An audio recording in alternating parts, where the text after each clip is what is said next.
both ways to see which one is. Nate, what's going on? Trying to do a little mail call and Bachelor weekend. Nate was out of town doing a sewing thing. See who jumps in, who doesn't. See how it goes. I got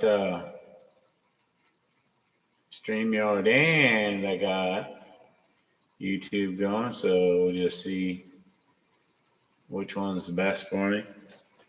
I'm going to do a little mail call here. My buddy, I sent my buddy Ted from Off the Hook Outdoors a couple of my Big Tiny stickers. Oh, excuse me. And he, in return, sent me a couple of his Big Tiny's, Off the Hook Outdoors, and a little fella for my cup or something, Off the Hook Outdoors. Want to be going on my board. I got Cody here. Hey, Small, what's going on, bud? Thank you for popping in. Can you hear me okay?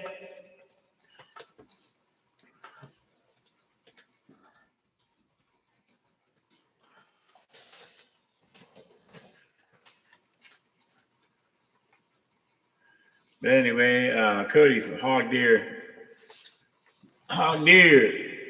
79 sent me, one in one of his drawings, Chillin' with Indiana. Homestead, what's going on?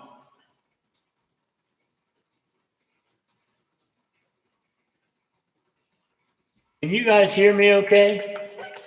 I just want to make sure because I had to adjust some stuff, and I wasn't sure if I did it right or not. It sounded like I did it right,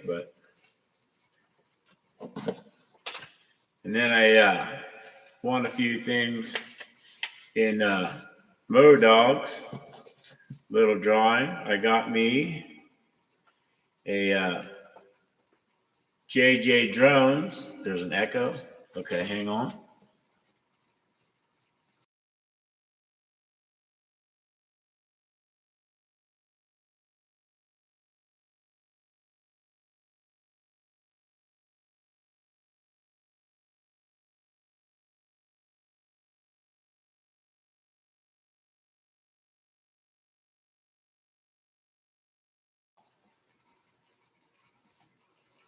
Because I got both YouTube and StreamYard running. Which one should I turn off? You can read my lips. That's true. Hey, Reef. I might have to adjust my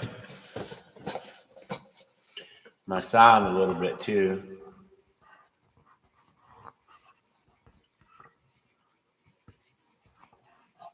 Sorry, YouTube.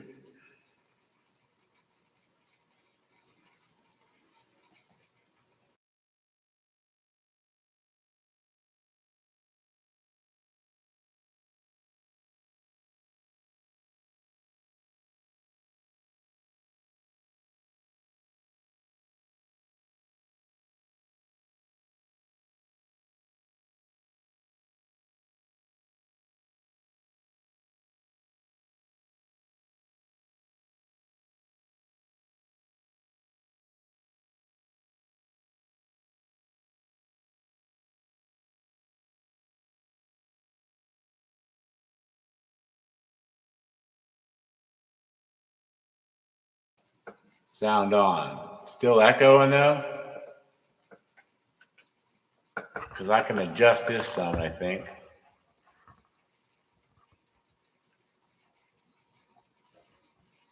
Now you can hear me. Yes, echo. That do anything? Or is it still echoing?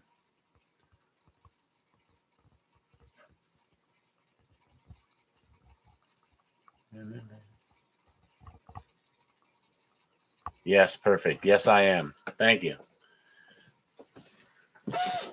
Anyway, since Ted's in here,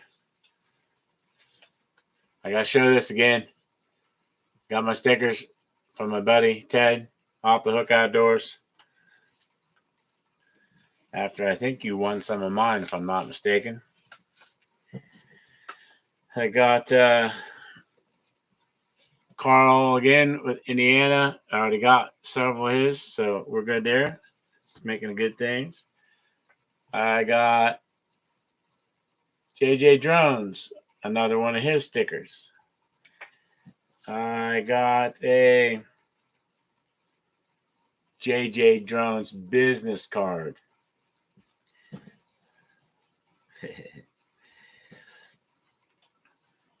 I got, Some Old Man Outdoors. And I think that's for coasters, Some Old Man Outdoors, or it could be for just a pretty reflected one. I got another Fishing with Modog, since it was his drawing. And I got Drowning Veteran. I already won one, so I have another one now. So when I get to my perfect attendance record and get to like 250 people, which is only about what did I say?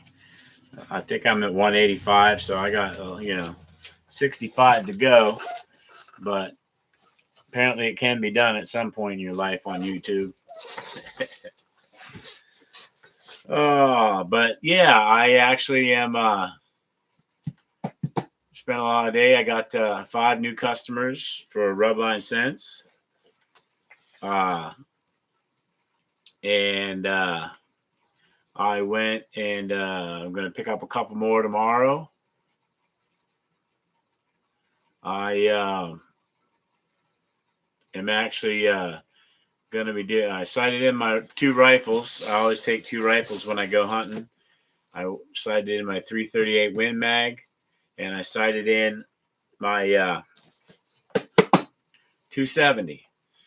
And they have to have special special ammunition. You're not allowed to have lead. So I had to go and buy some of that and took care of that. So they're all sighted in. That way I take 2 only because I'm old and it stuck straight up in the ground out of the mud and then the floor of the woods. And of course it bumped the scope off, as everybody would know that, it's only about 15 feet drop, but still made a difference when it comes to the scope.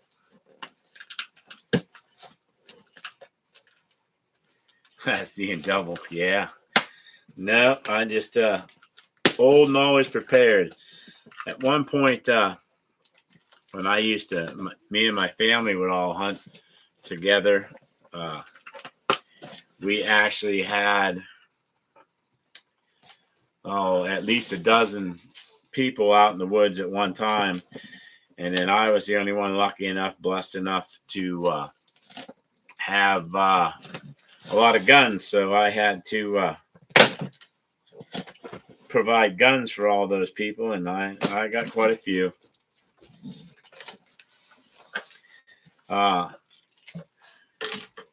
So yeah, but anyway, I don't know if I told you guys. Yeah, Wyatt Earp. Yeah, I got like 61 guns now. But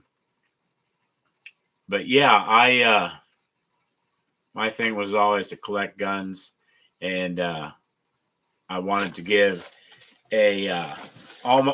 first of all my kids grew up around guns. They were never locked up.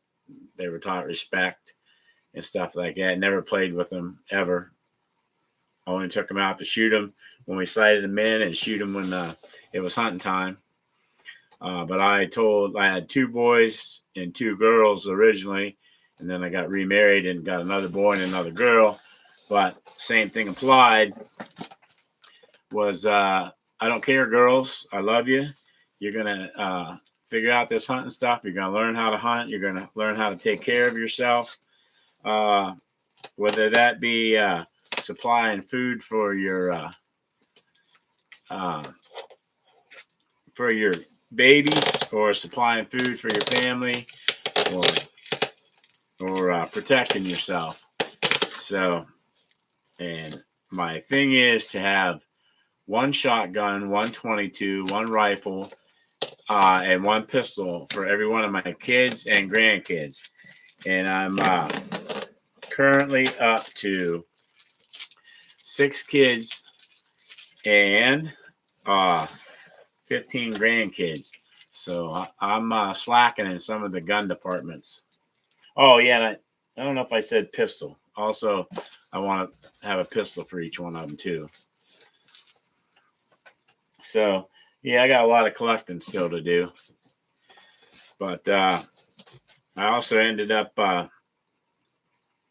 going out and buying my trapping license. Because, and as Ted can vouch for, PA is getting run over with predators. And there's no money in furs anymore in our area. But they killed every one of my chickens that I had this year, except, well, I should say everyone, but 2. I have 1 rooster and 1 hen left. All the rest were killed by raccoons or other critters. I actually dug a hole into my barn and got underneath my barn and come in and killed them over about a week's period. Killed every one of them. So, if I were you're too old guy.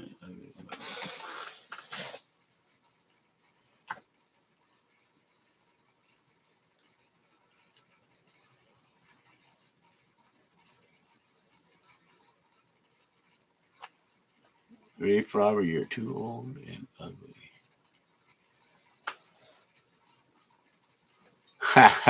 I never had that happen. Somebody made a comment and they said it was held, but now it just went. So it's all good. Ain't nobody being mean. Tis what tis. But anyway, I went and decided I was going to teach myself how to trap and stuff. So I've been watching some of the guys on some of the channels. I was kind of waiting for Scab. I haven't seen him in a minute. He's pretty good at that and teaching stuff. So I actually went and purchased a dozen of these foothold traps and stuff, and all this chain and all that stuff. So I'm going to do my first trapping venture. And boy, these things are stout and hard to put together. But I guess I'll have to stop being old and start doing it. But and then I actually watched a video where somebody actually stuck their finger down in here and set one of these bad boys off. That's got to hurt. I don't care who you are. But anyway, just giving you a little update, little mail call. If anybody wants to come up and help me out for a little while, talk about anything, talk about life itself, talk about hunting. Our hunting season, Ted, is coming up soon. My bear hunting starting Sunday up in New York. Hey, Annie. Mo Dog, thank you for coming in. Let me get caught up. Adventures of Kenny and Dad, thank you for coming in. I think I already got you, Homestead Aquarius, but thank you. Teddy, thank you for coming in. Mine starts tomorrow, 2B. Oh, yeah. Yeah, I forgot that. Yeah, the southern Pennsylvania boys got that early start. Oh, here's something else that I just picked up as well, and I don't know if you guys know much about them, but they are Spy Point cell cameras. I haven't got them hooked up yet, but I have to download them, and there's a code I have to put in and all that, and then it goes directly to my phone and stuff. I also just purchased some Wise Eyes cell cameras, and they're in the other room, and I haven't even taken them out of the box yet. And there's another one I'm going to test and tell you guys about, and hopefully have some video footage, all that stuff, so you guys can all, Alvin, what's going on? All see that as well. But yeah, pretty kind of excited coming up. Let me see real quick and see. Yeah.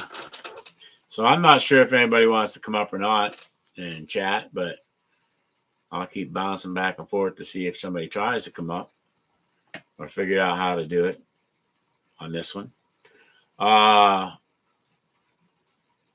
But yeah, I'm getting ready to go up to the Adirondacks in New York Sunday. The actual season starts Saturday, tomorrow, but the guide does not want to go when a bunch of yahoos are in the woods shooting and slinging arrows and whatever you got to share the stream link. How do I do that, Teddy?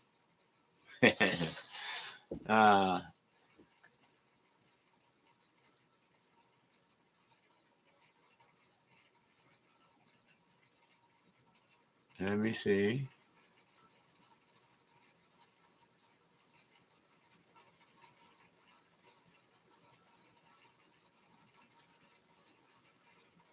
No, I don't need.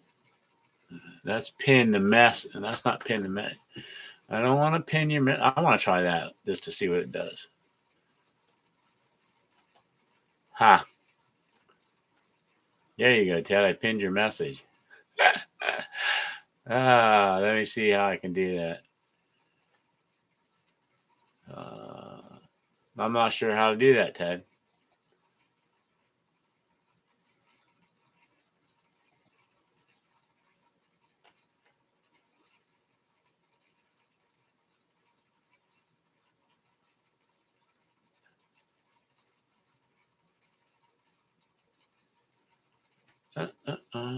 Let me see. Off the hook message deleted by Big Tiny's Outdoors.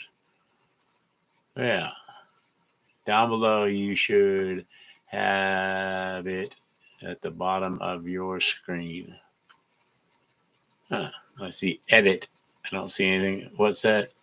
The little arrow that says share, or that it doesn't say share, right by the end stream. Because I'm actually on my YouTube, even though my StreamYard's running.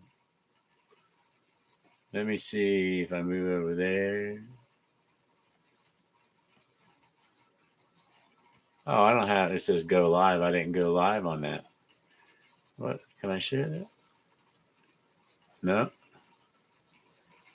That ain't letting me do that. Go to share it in the StreamYard.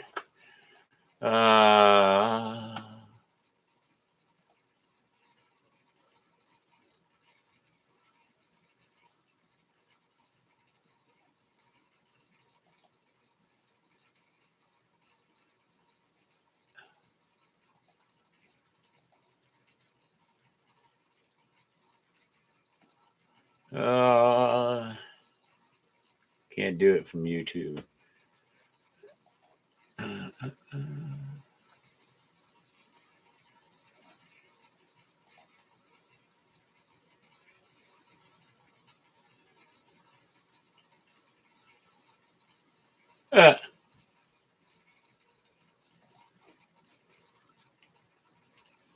Ted, I went over to StreamYard. It says I'm out of storage. It won't be shared.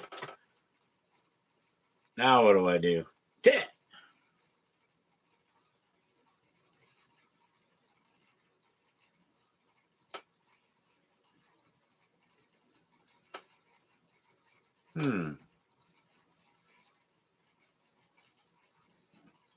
Ain't that crazy?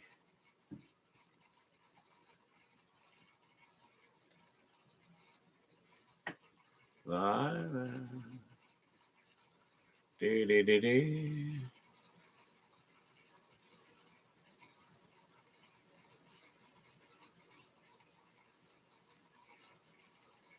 Yeah, I think it's StreamYard. Yeah, the free version.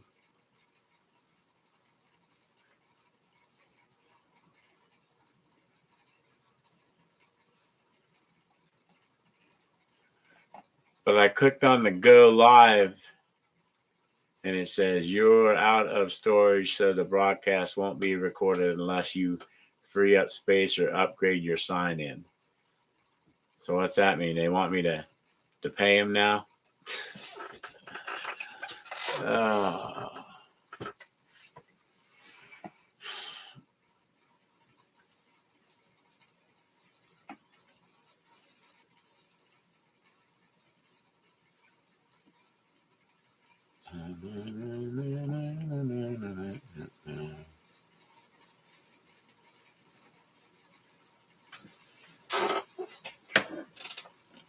I know what to do here.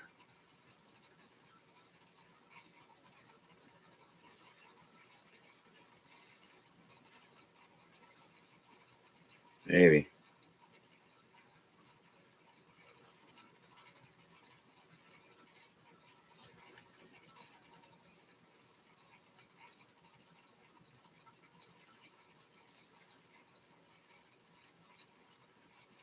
Huh.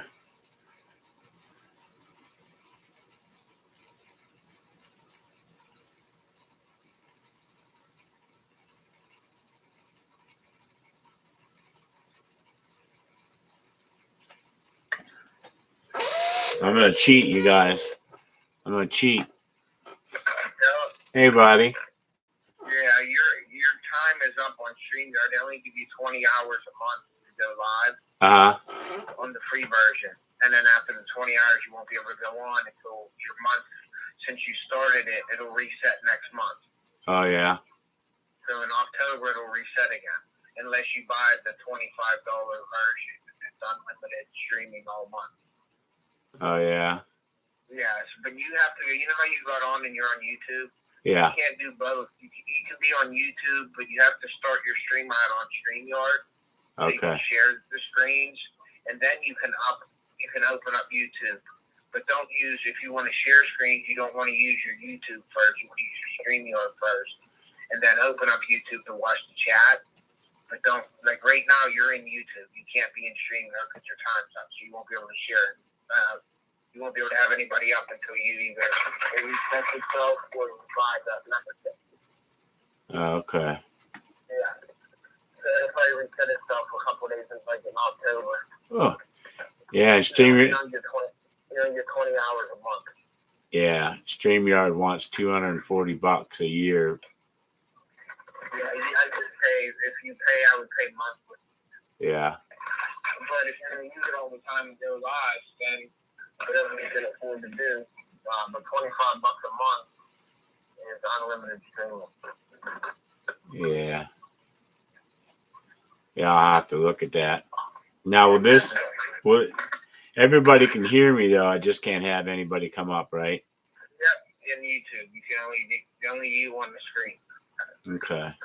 Yep, you can't have guests. Okay. All right. Now, I can just sign out of YouTube? I mean, StreamYard though, right? Yeah, you can get out of StreamYard. You don't need to be in it. Yeah. Yeah, just get out of that thing, and that'll help with your internet thing. Okay. If you're in StreamYard and you like YouTube off, and it's right there, you don't want all that shit running at the same time.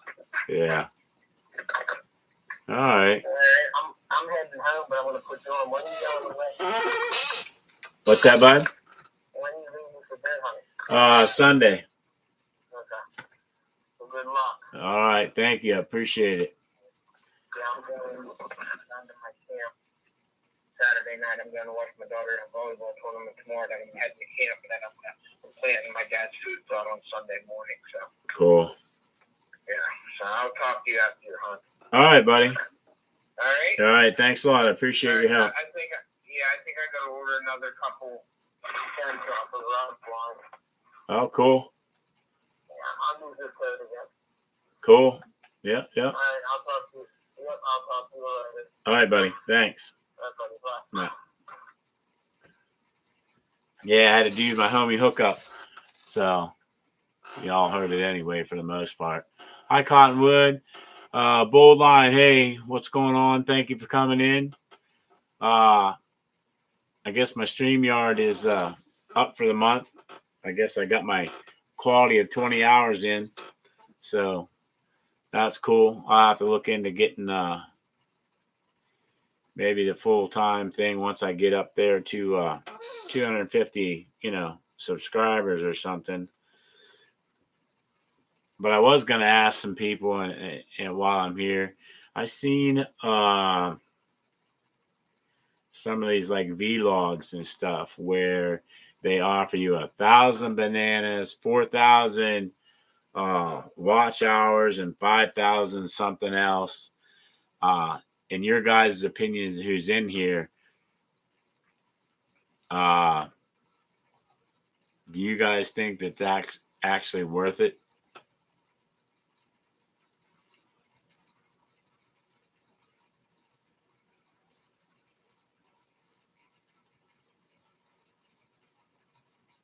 Did I lose everybody?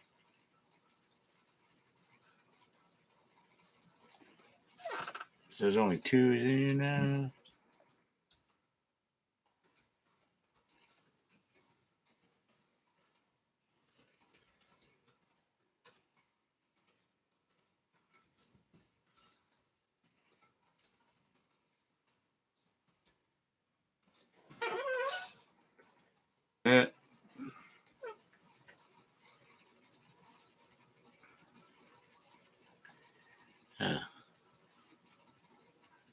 Everybody taking off on me. Oh, Aquarius is back.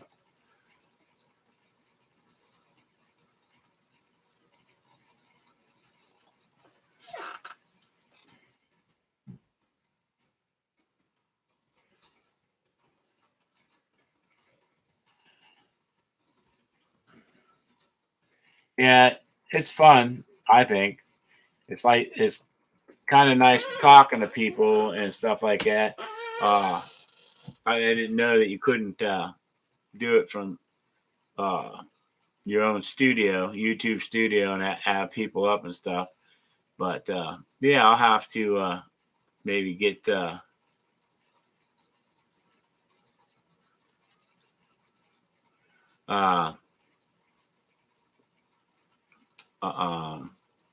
get some pay for the StreamYard and stuff here. I'm just kind of waiting. My ascent is very slow but steady as far as getting people on. Like I got I got over almost 500 subs to other people, and I got like 185 right now. So I'm helping out people. Hopefully they'll help me out. Hopefully they'll see my stuff and start taking a minute out. Tennessee, what's going on? Appreciate you coming in. Prompt 2 live. It seemed like all the other crazies were out, so I wanted to bring some sensibility in here. Jumbo shrimp. Hey, did I ever tell you that story about the shrimp and somebody in Louisiana? That was kind of neat. We have a product at Rubline Sense. It's called Deception Sense. And actually, how it was created, or the war story was, this guy in Louisiana, him and his wife went shopping. Well, he left the 6-pound bag of shrimp in the back of his wife's car for 2 days. And needless to say, when they went out and in the heat and all that, it stunk to high heaven. And they took it to a car cleaner, couldn't get the smell out. They took it to a bio cleaning place, could not get the smell out. They were about ready to go and total the vehicle because they couldn't get the smell out. So they turned around, and the guy had heard about Deception Sense, and he says, let me try this. And it comes in a little canister about that big around, and it has a lid, and you tear the thing off, and inside that canister is the formula, and then there's a little plastic cup, and you take and fill that little plastic cup up, and it's about 1 ounce of water, and you pour it in there. Then you take this canister, stick it in your vehicle, and you roll up all the windows and shut the doors for 8 hours, and you don't let anything get into it and stuff like that. And then after, but we did it overnight, so it was a little bit longer than 8 hours. But the next morning, the guy opened up the door, and the smell was completely gone. Now, I had the same kind of incident, except mine was trout. My wife needed to borrow my truck, so I let her take my truck, and she went and let me have her car while I went trout fishing. I left one in for a couple of days, and then she was like, "Oh, my car stinks," got it out. Well, then about a week later, she says, "I can still smell that. I'm trying to find this. Have you seen this?" I said, "No." She reaches under her car seat, and there's another trout that had been in there and cooking in the sun for a week. So, yeah, she goes, "You better fix this." So I come back, and I tried it. And this is an actual bottle of it. And this is what it looked. This is not the actual the canister is only this big and stuff. But this stuff works really well. It attacks the bacteria and stuff. So that's what a lot of the smell and stuff is. And it does it. I can actually take and spritz some deer scent, deer pee, into a canister and let you smell it, and you'd be like, "Ugh." And then I'll take some of this and spray it in there, and it'll all be gone. And all you'll smell is a little chlorine and a little salt smell for a couple of days, then it'll be gone. Read the ingredients. Let me see here. I got to get my little flashlight here because I'm old and I can hardly see half the time, even with the light. Let me see.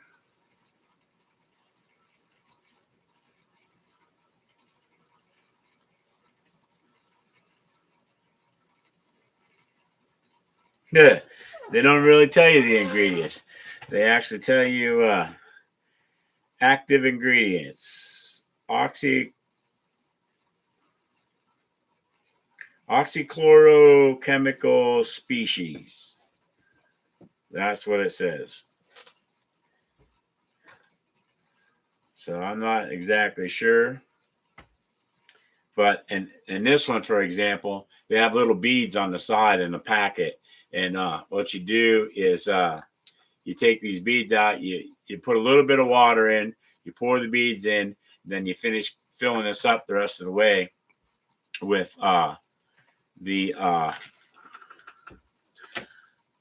with water, and then you go and for that, like for example, you would spray that on your hunting boots, your fishing boots, or your wading boots, whatever you guys use, depending on where you hunt at. You can do it on your hunting clothes and stuff like that.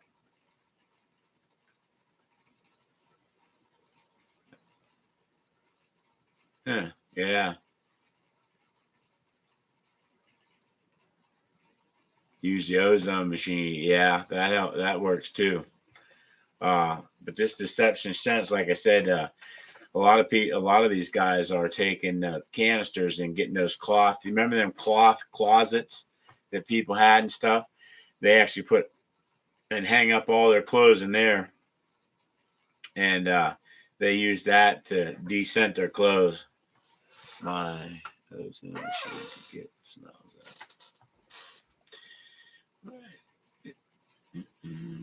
Yeah, there's a lot of ways to get it out. There's a lot of ways to get things, like a lot of the older guys just hanging their stuffs outside. I was listening to some of the other chats and some of the other information from guys hunting and stuff like that. And some of the guys will actually take their hunting clothes out, and because of the area that they live in and stuff, the deer all smell smoke from like fires and stuff like that. So they'll actually put their clothes out near their smoker and stuff so they can catch that scent, and it doesn't. I know people that smoke their clothes. Yeah, that's I was just telling you about too. Well, so it's pretty interesting. All different kind of ideas, ways of doing all kinds of different things, and it's kind of neat to sit there and get in some of these lives and talk to people and find out and watch. And I try to promote everybody, and I try to do as much as I can. I bounce. I watch 2, 3, 4 minutes sometimes. Somebody staying to get them subbed and stuff like that, and then I'll turn around, and when I have the time, I'll say, "Hey, today I'm going to do Off the Hook Outdoors playlist," and I'll sit there and let it run to help people out. I try to go in and help when they're doing their lives and stuff.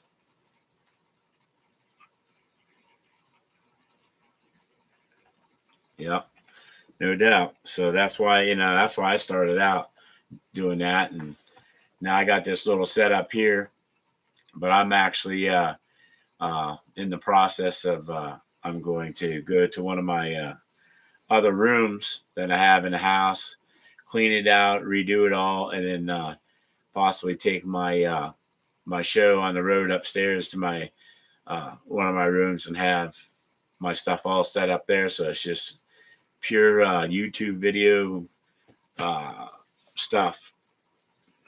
And I'm also going to have to get my kitchen organized the way I want it, because I plan on trying to come up and do a canning video of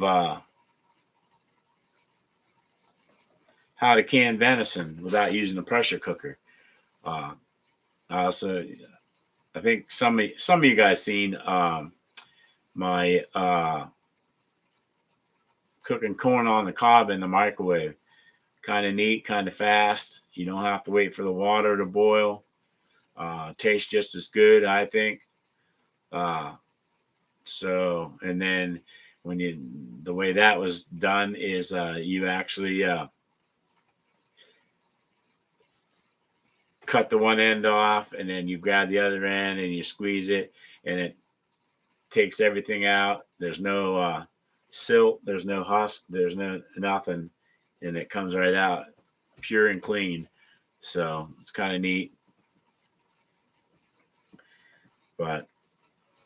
And then you can learn a lot. I watch some of these guys' introductions from Filmora and stuff like that. So I've been messing around with that a little bit too, and trying different things, checking things out a little bit at a time, how to do all that stuff. But anyhow, my plan is to take my video camera up and my phone up and some other stuff up, and I might even try to figure out how to use my phone to go live and drive up the road. And as you guys see me take my 6-hour trip up, 6.5 hour up to the Adirondacks to get ready for hunting. All right, hey Cottonwood, thank you very much for coming in. I appreciate it. Truly appreciate it. You have a good night. Stay blessed. Yeah, I'm hoping so. I'm hoping that I ain't been on up until we started talking about this hunt and stuff. And he told me I had to go up to 5 miles back on these paths and stuff and had the mountain bike. I ain't been on a mountain bike or a bike in like 42 years. So I was like, yeah, this is going to be fun. But I went and got on, and I actually went 5 miles the first night on the bike and woke up the next day, and I was like, oh, that wasn't too bad. Now, of course, it's not bumpy and everything else. Like it's going to be in some of those paths up there, but then we were talking about trying to figure out a thing to bring the bear out if we get one. Well, yeah, I'm like, that won't be real fun. And because if you look around for some of these hunting carts and stuff like that, there's not too many that you can find that'll actually support the weight of a good bear. And then you have to try and attach it to a bike somehow. And it's that's a lot of work and a lot of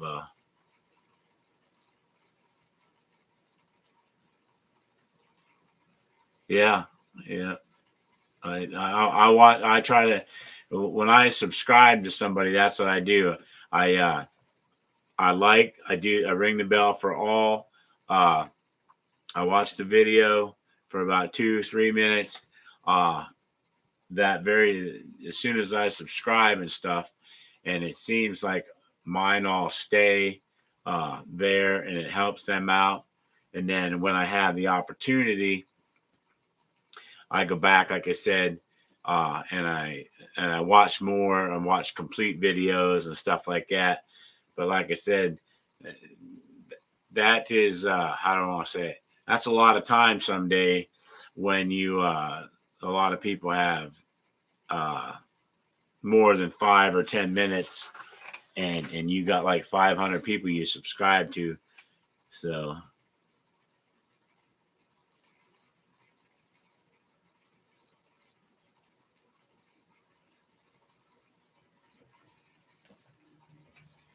it hurts the performance of that video. And no, I did not know that. I know that that's the only way to make it stick. I can get around. Yeah. Well, that's what I do, so that the subscription sticks so that I can turn around and go back and watch everybody at a later time too, I guess is what I've learned or what I've seen. And it seems like I have only, I think, one time had to go back and resubscribe to somebody.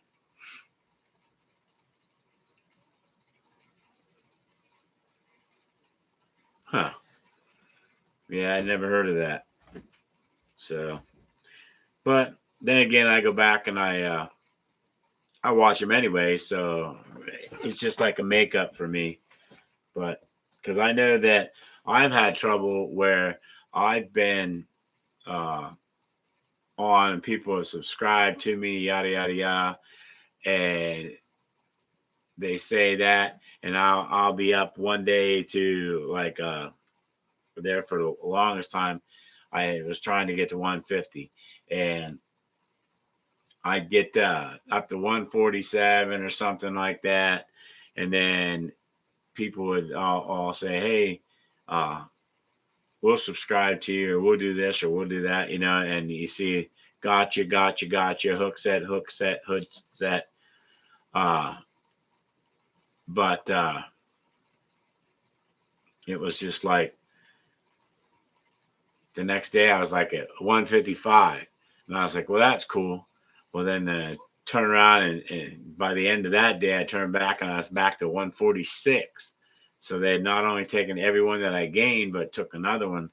And it's just crazy how they do it or how they figure it out. But I thought I heard in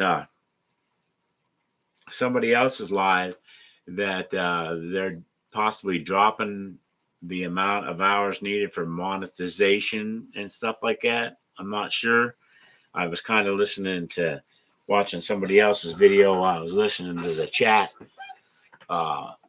So, and I think there's something about dropping it down.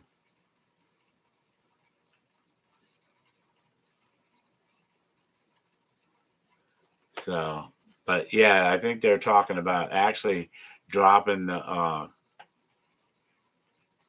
so what they say, like something down to 700 or something like that.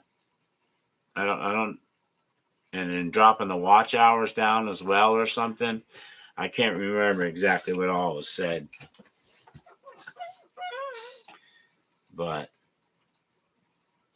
you can only do what you can do. And then I was told that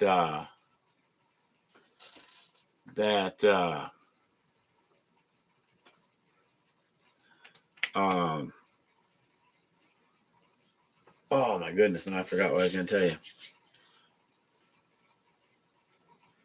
Oh, that for every 15 minutes on a live, you get an hour's worth of credit on your watch hours, which I don't know if that's true or not, but that's what I was told. And it did seem like my watch hours went up when I started doing this. So I'll have to see how that goes.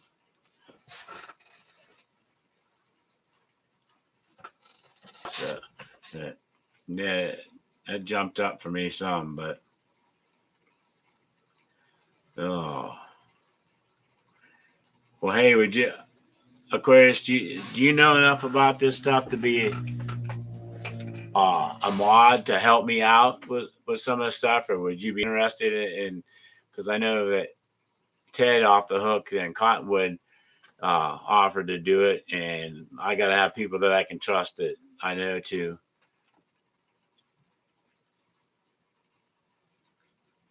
Yeah. But would you be interested in helping me mod some of my things once I start going more and more onto the live stuff, and maybe coming up as well and helping out?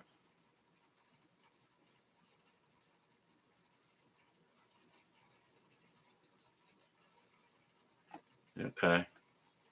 Let me see if I can know how to do this now. I think I can do that right there.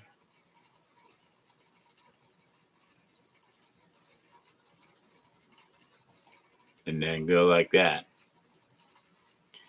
And now, the next time you talk or type, it should say that you got a wrench. It should be in blue.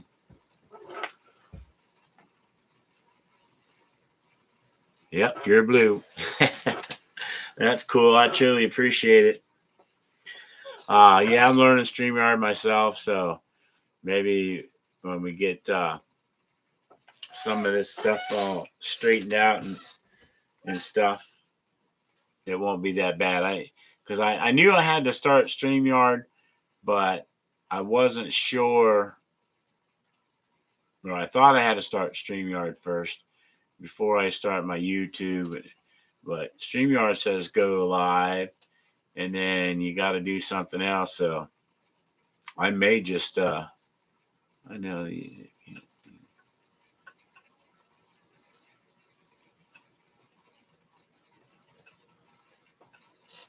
Yeah, no, I don't expect anybody to be there all the time for me. I just, I'm a big boy. I got to learn to do this on my own. But it seems like once my stuff starts growing and stuff like that, I'll be able to go and or ask for more help and need more help and stuff like that. So, and then if I get enough trusted people that can take care of that stuff for me and learn that stuff like I'm learning it, then that'll make my life a little easier, and hopefully I can get caught up with everybody else. But hey, people came in for a little while. I'm gonna probably chat for about another 9 minutes or 9.5 minutes and stuff. Yeah, that's why I have an iPad, And I was thinking about that too, is doing my StreamYard up here and doing my YouTube on my phone or on my tablet and see if that works or what's the best way to do it. Get a hold of some of these guys and find out. But yep, I kind of appreciate everybody's help and appreciate everybody's advice and trying to learn and trying to find out what people are really interested in, because it was kind of amazing that I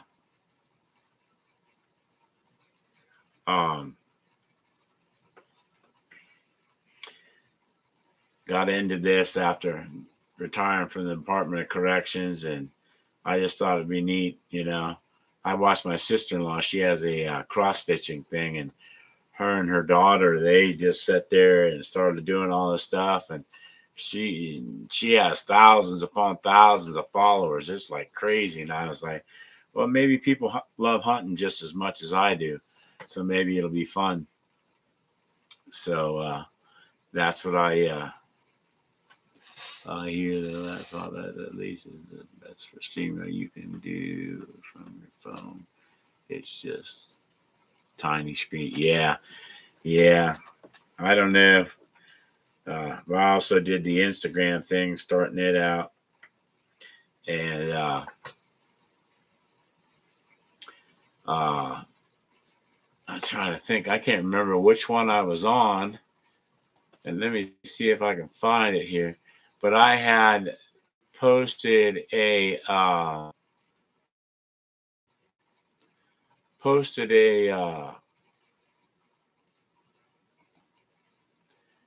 video. Now let me try to find it here. It was a short, I think, that I posted. Yeah, I have a short, and it's short. I mean, it's only like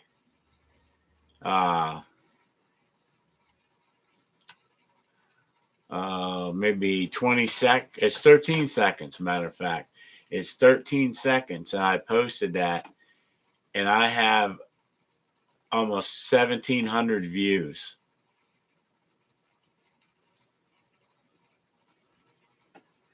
Yeah. That pro staff is kind of fun, especially if you believe in the product like I do, and I keep offering people chances to prove it and stuff like that, and I help them out, get a little bit of scent, get things started out. My big thing is I like to try and educate people. And stuff like that, as far as hunting and the different things that I do. And it's not necessarily going to work for you where you're at or there where they're at. It just depends, you know, but they're just ideas and stuff. Now, like, for example, out here with our rubline scents and our fresh scrape that we have, we actually start in April or as soon as the snow's done to make mock scrapes. And to find out what deer are in the area. They're like, we call them mock scrapes. Some people call them social scrapes because some deer will come into an area, paw something up in a certain area and make their rounds and stuff and check to see who's all around. You don't have to bait, you know, because food or any other attractant is a smell that comes, and ours is actually an attractant because it's deer urine. And the smell of fresh ground being dug up, they're curious as to, oh, well, what deer is this? Oh, hey, what's this in? Those active during the rut that late. Actually, from what I've found, understand and stuff, actually, like I said, our fresh scrape, we start doing those mock scrapes and social scrapes in April, and then go through the whole year. Actually, some guys actually hunt over our fresh scrape even during the archery season and stuff. We've got cameras out where we've got deer April, May, June, July, August. Right now in September, there's still guys out off the hook. There, Ted, he has some out. City Sticker Chris has some out, and he sends me pictures of. Now, a lot of them are does, but because that is like a community scent, a community scrape, because it's only a non-ester stow and a 2.5-year-old buck. It's nothing to really to hunt the rut or anything like that. Now, when you get to our buck rut juice and our triple estrus, then it's time to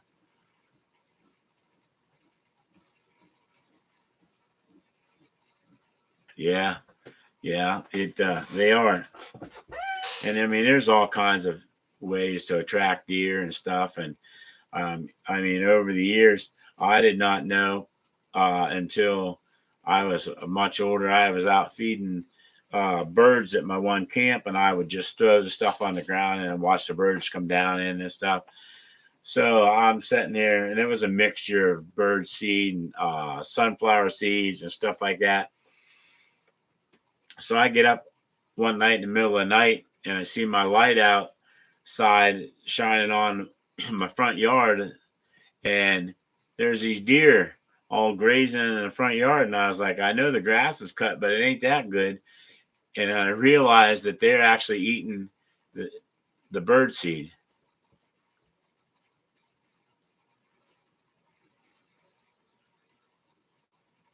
Yeah, that's exactly what I do. I have tree stands up. Actually, one of my videos is a tree stand that me and my brother are building. It's more like a condo.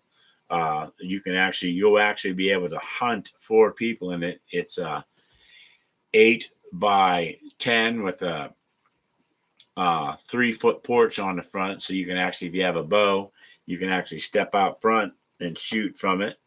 Or if you got a crossbow, we have the old windows that I got, cheap sliding windows. And I also just bought some old mobile home windows that we're going to adapt and put into the back part of it.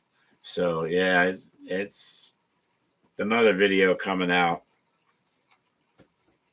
that I'm going to do and stuff. So, bird feeder.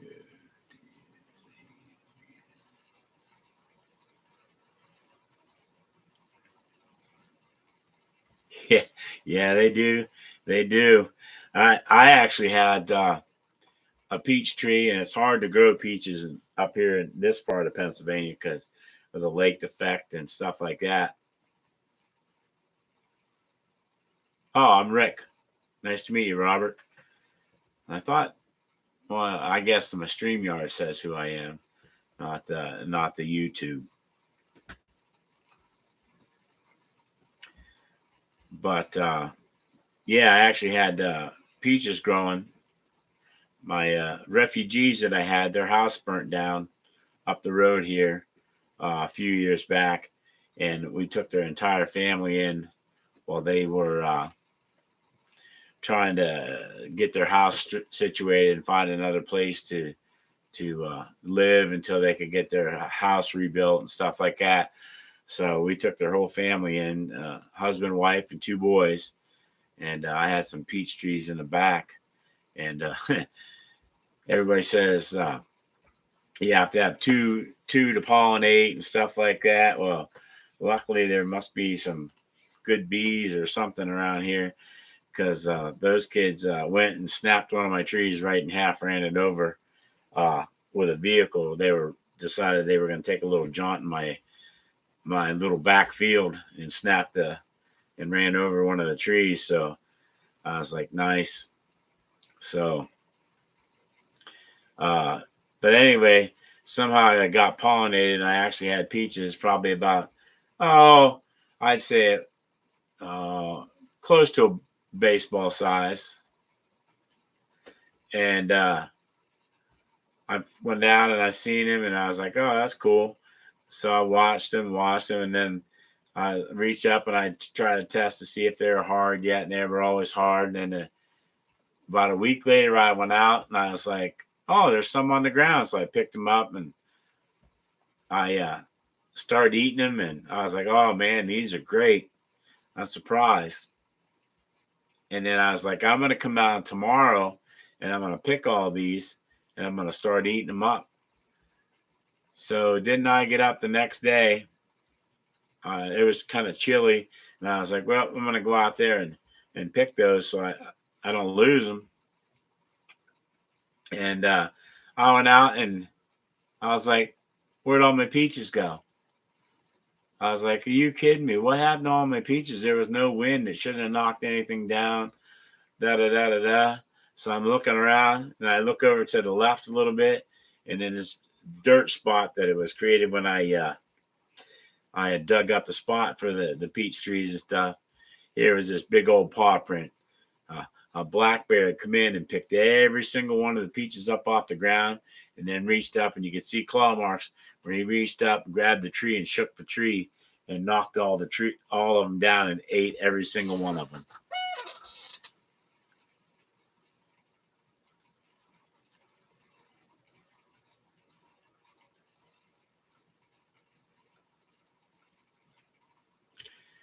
Oh, that's cool. Yeah, I want to get more peach trees, but like yeah,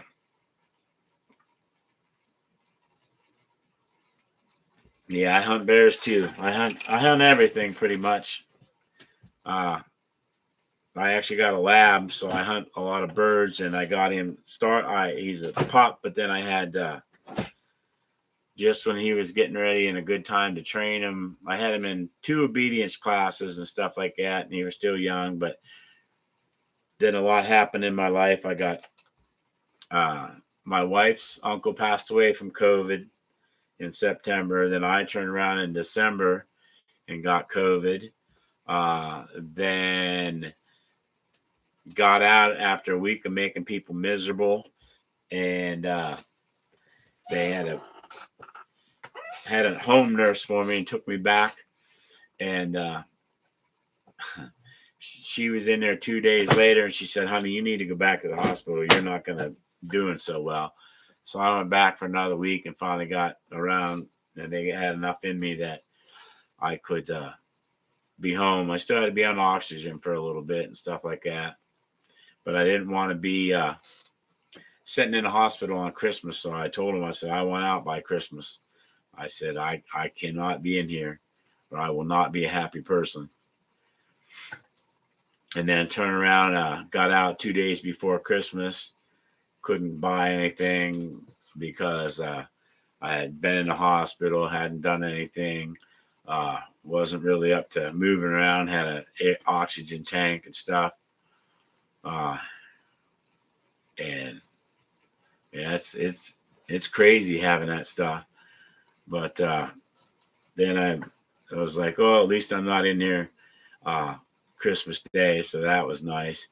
But then the very next day, I get a call, and my father had passed away, sitting at his house in his chair, died of a massive heart attack.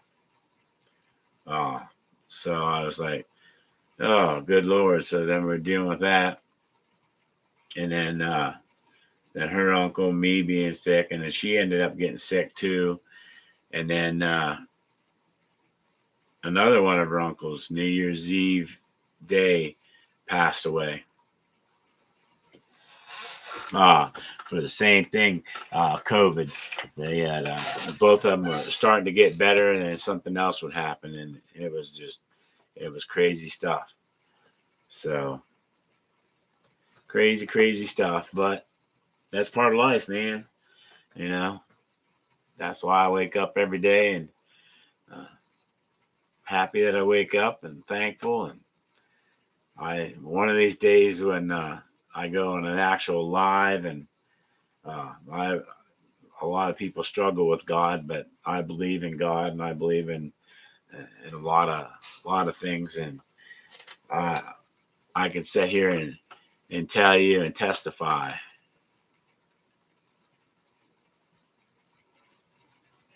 Yeah. That was one of the things they were worried about me. Ghetto, what's going on? They were worried about me. Um, and I had that oxygen machine, and I had to do breathing things all the time. They wanted me to get up and move around, but stay on oxygen until my yeah.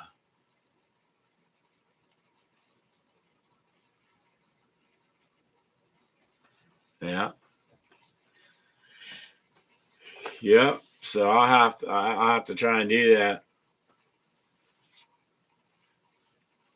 But yeah, Ghetto, we were just talking about life and about things that happen and stuff. I did a mail call earlier, showed off some stickers, showed off or talked about my Rubline scent stuff and picking up different stores and stuff like that. Uh, showed this this product that we have. It's called Deception Scents. Uh, cool. But anyway, it attacks bacteria and kills it and stuff. They actually, and I forgot to mention that earlier, they actually use this stuff in some hospitals and stuff to kill bacteria and stuff. But we use it as a thing to get stinky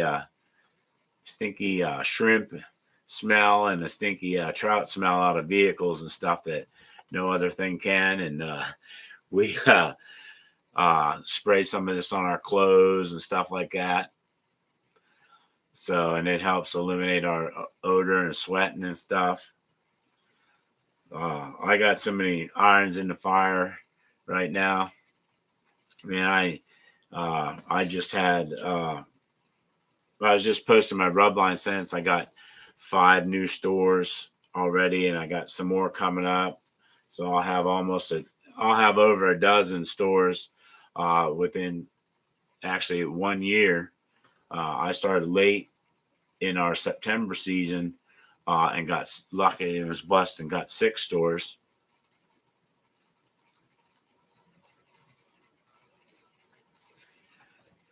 Yeah, actually in my bear hunt. Yep, I'm leaving Sunday for the bear hunt, and I'm going to take my phone, and I bought me a new camera with a 60x zoom hand camera. I got to learn to stop being shaky and old, but I got some. I zoomed right in on some local deer here and stuff like that, and it was pretty neat. I don't know what in my left eye was supposed to be Bill Dance or yeah, no doubt. Yeah, well, those guys put a lot of work in, and I see some of these guys, and you know, I how do I say it? Sometimes I don't understand people. Uh, Sometimes I had to under the aspect or understand the aspect of security and things like that, and dealing with the public and all that. As being a retired corrections officer, I dealt with the bad of the bad people in PA and around. They told me all kind of war stories of the different things that they used to do, and or how to. The one guy, for example, he was a master manipulator. He could tell you the first 4 digits of every single credit card that was out there. He could tell you every single one, the first 4 digits, and then he could tell you exactly what kind of credit card that you were getting ready to tell him and his scam and stuff. And it was just crazy how they could do that stuff. But yeah, I don't know. I think I'm gonna have fun with this bear hunt and stuff, or at least I hope I do. I also want to enjoy myself. It's my first retirement trip, first guided hunt. So thank you for you.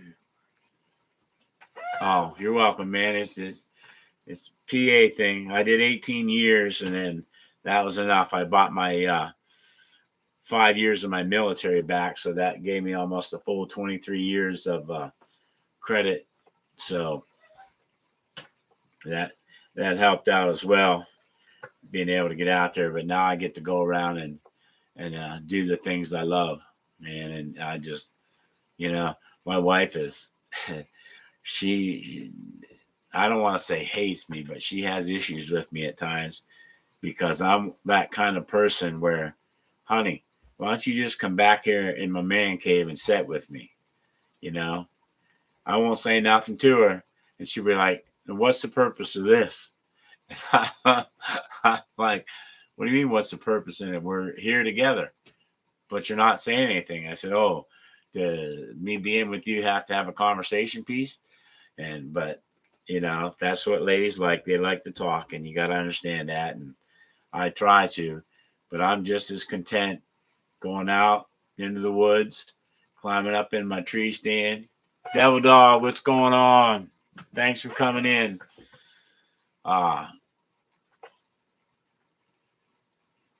Take her on a date.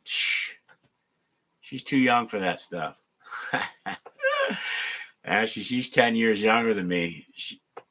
I'm too old for that date stuff anymore. No, actually, we do. We try to go out. We have like a date night, or we go do something.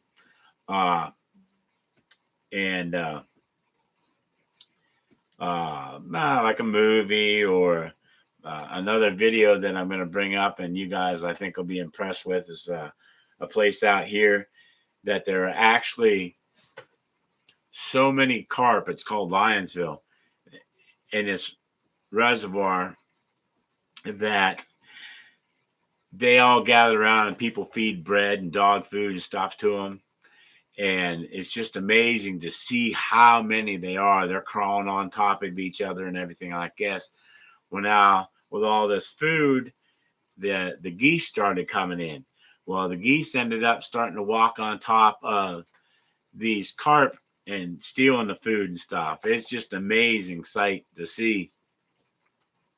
And now the ducks are coming in, and the ducks are going in, and they're doing the same thing. But the ducks, sometimes they stay out on the outer edge. They don't get on the carp too much because they get gobbled up, because some of them carp are actually almost close to 4 feet long. They're huge and stuff. But that's the video that I want to do one of these days and come out when we're having a nice day. I'm planning on doing another I don't know if anybody got to see, but another video of my double diamond deer ranch. Yeah, big carp. My double diamond deer ranch, and in doing that, I had taken pictures of them in the velvet and did a video and stuff. And now she told me within the last 2 weeks, they've all been, they've rubbed all their velvet off. So I'm hoping to get down tomorrow before I have to do some stuff and get a video done showing that. And I might wait towards the evening hours because actually throw in at 6 o'clock, they invite guests in and they go out and they actually hand feed the deer out in their pens and stuff. So it's kind of neat to watch that. So it'll be something coming up that hopefully people enjoy, and they can see these monster bucks. They actually had one, the lady was just telling me today when I went and checked with her, they had the perfect 10 point. He measured out perfect. Everything was perfect. And when he ended up rubbing his antlers off and stuff like that, he got a little crazy, and he actually broke some, bent some, to totally deformed. They were she said they were absolutely perfect. And with all his stuff like that, now they got them all separated in their own pens, so we'll be able to get up close and personal. You'll be able to see how huge these racks are and how big the deer are getting and stuff like that. So that's another up and coming thing. I'm going to have to go up and check out my shoulder, sighting in my 270 and my 338 Win Mag. Oh boy, I forgot how bad that thing kicks, and now that I only weigh 260 instead of 425, I can feel it when that gun goes off. So, but yeah, it's cool.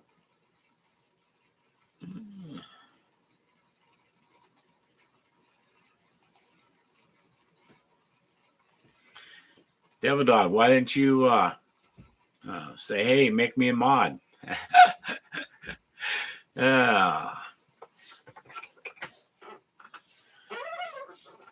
Yeah, definitely had to brace myself. I actually got a little skin missing here because when I shot, the gun brought me back, and I had my arm on the bench and tore some skin off.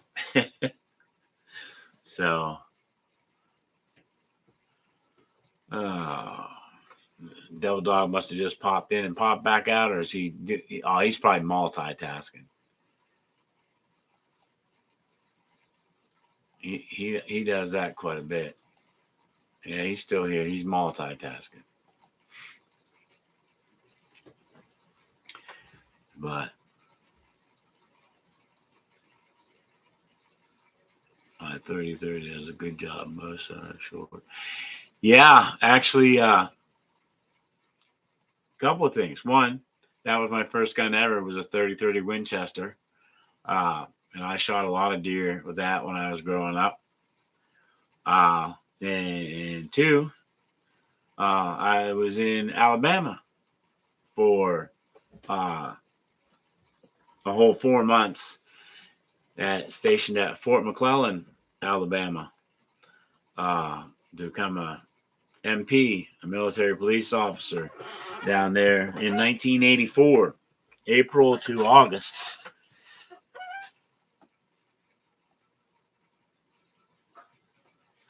Yeah. I shot at quite a few of my 243 as well. And I know at one point in Pennsylvania, a 30-30 was actually the number one gun choice in Pennsylvania for years until the 30-06 evolved. And then stuff. Well, that's cool. Not far from Fort McClellan. Yeah. My buddies sent me pictures of that place. It's kind of sad now. It's crazy how you think all those people and stuff are there for years and years and years, and that place ran for hundreds of years. And all the people that went through there and got trained and stuff. And to look at it now, it's just like, what happened to my life? You know, it's kind of sad, but it happens. That's for sure. But I loved it down there, man.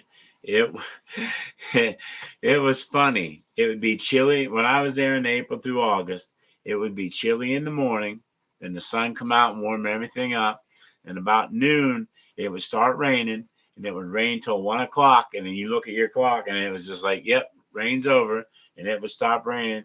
And it'd be nice and sunny, and then it'd start cooling down towards the end of the night. And it was like that way every single day, almost every single day we were there, all the way through April to August. It was crazy. Hey, thanks for coming back, Ted. I appreciate it. I don't know how much longer I'm going to stay on, but I'm going to try because I know I got a bunch of night stalkers that keep me up till 2, 3 in the morning. So I'm going to try and stay on for a little while longer. And see who else pops in. Devil Dog popped out. And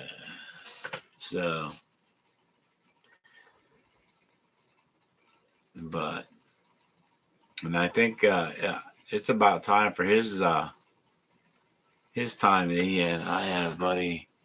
He's deaf now. He used to do metal detector around there, and there's lots of old ammunition scrap from gas, from many. Yeah,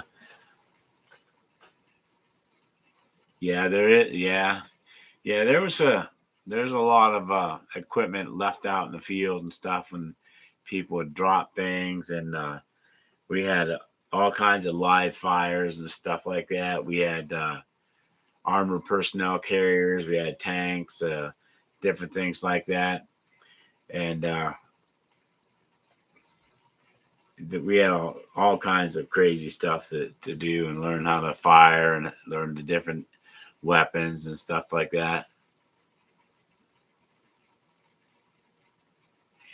Yeah, actually, true story, because there was chemical munitions was also there, and there's actually a bill in the House that they will not allow to go any farther, because of all the people that were there, or a lot of the soldiers that were there, were exposed to chemical munition leakage and stuff like that. And to me, it's kind of humorous that the Camp Lejeune thing, it's not humorous because it's another brother in the service being hurt or dealing with stuff that they should have never came in contact with at Camp Lejeune. And but they've got all this, and they're trying to gather all these people and get all this stuff and get everybody taken care of. But they estimated that, they said how they put it, that they were not going to allow this motion to pass or go through, and they were just going to stall it until it was taken off the floor, because it would cost the United States government billions of dollars to take care of all the people that are affected by the leakage and stuff, and they can't afford it. The United States would go bankrupt, basically, is what they try to put out. So it's kind of crazy, but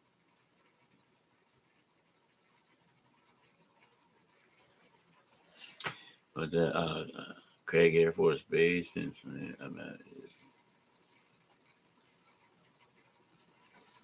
Yeah, yep.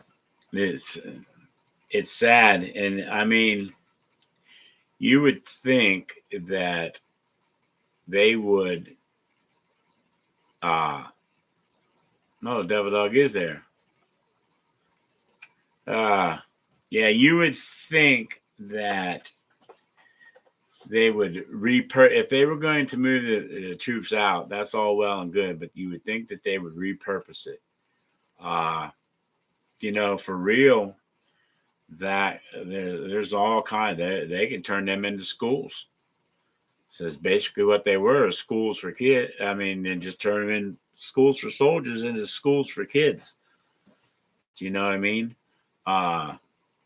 They could be. They could have used some of those things for different community outreaches and stuff like that. And it just amazes me how some of the things that in your life that people let go when it's still serviceable, a little bit of maintenance or a little bit of this or a little bit of that. But when it comes to Fort McClellan, just goes to show that they were downright scared because of all the chemical munitions and stuff. And they more than likely had to close it down because of all that and stuff. And they didn't want to have to deal with it. I'm assuming that Camp Lejeune will be going through some of the same stuff. I bet you that you see here in the near future that if it isn't already closed down, it will be closed down and it'll come into a ghost town. So, but that's just like, I don't know if you guys had to deal with it. I know up in PA, the Environmental Protection Agency come up and it did a lot of things.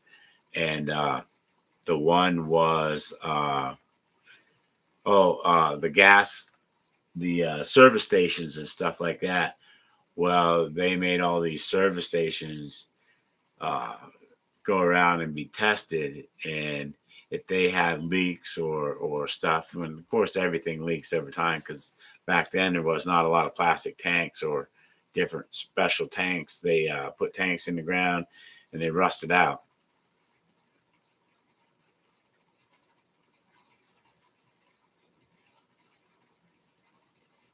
Yeah.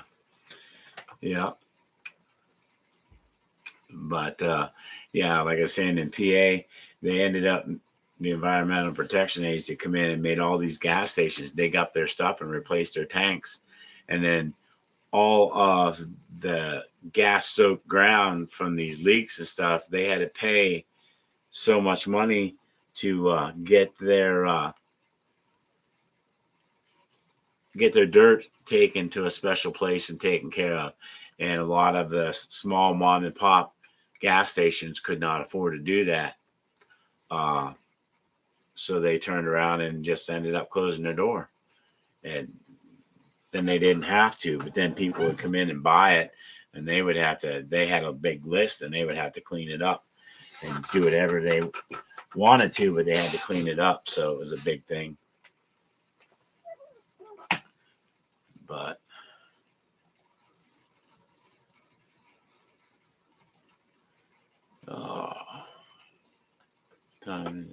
yeah. Well, hey, man, I got almost an hour and a half into it.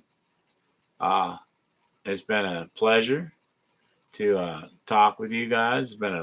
Alabama has huge for military back around World War II. So much was built up then, especially around Huntsville later for the space program. Now it's all going back to the nature. Yeah, that's a lot of it.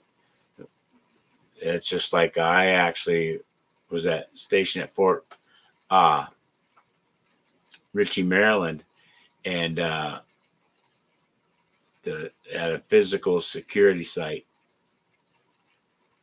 and they had to. It was built in a mountain that had the second strongest rock formation in the world, and there was bunkers and things drilled in all these through all this stuff with a big, huge, intricate system that and used as one of the places for the president of the United States to escape in times of a nuclear attack. So yeah, it's fun, but that's for another time and stuff. And maybe that's what I'm going to do one of these days, have a War Day Live or something, so that maybe everybody can that served time in the military or appreciates it can come in and join and tell us war stories. And that'll be hours and hours and hours. So maybe that'll be my 24-hour live that I would do. So, but all right, man, I appreciate you. I appreciate you hanging with me, talking with me. It was a true pleasure meeting you. True pleasure that Devil Dog popped in. True pleasure that Cottonwood popped in and Ghetto popped in, and Cottonwood popped in for a little bit and helped out. So yeah, I want to thank you guys. Y'all be good. Y'all stay safe. Be blessed. Take care. And hopefully I'll be able to do this again after my bear hunt and stuff. And we can have some good times chatting. You guys all stay safe. Thanks again for all my mail call guys. Have a good night. Have a blessed life and stay safe.